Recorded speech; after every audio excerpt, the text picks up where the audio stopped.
Lunch in Maplewood Nursing Home was always a quiet affair, the soft clinking of forks on trays, the occasional murmur of conversation, and the warm scent of chicken broth drifting through the room. Every day, at exactly 11:55 am, Walter came into the dining hall wearing his usual sweater vest and neatly pressed slacks. He always walked with care, never in a hurry, and always chose the same table by the window. And every day, he pulled out 2 chairs. He would sit in one and gently place a napkin on the other, smoothing it down with the same tenderness most people reserved for holding a hand.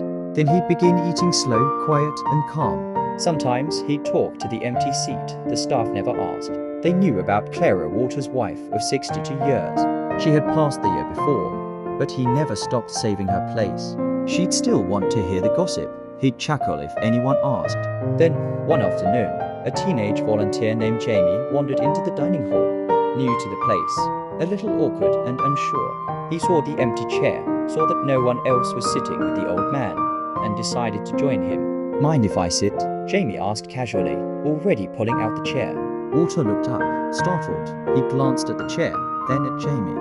For a second, something flickered in his eyes, hesitation, maybe grief, but then he smiled. "She would like to," he said, motioning for Jamie to sit.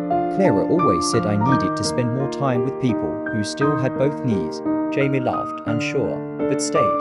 They talked about everything: football, music, how kids don't write thank you notes anymore.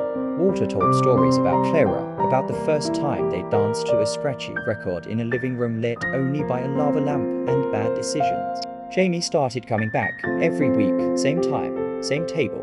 He brought Walter little things.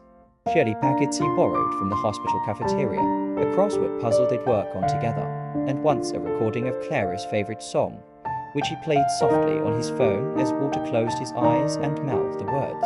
The chair wasn't empty anymore, not because someone had taken Clara's place, but because Walter's love had been given a second life through conversation, laughter, and the kindness of someone who sat down without knowing what that seat meant. Years later, after Walter passed, Jamie returned to the home, this time as a young man, not a teen.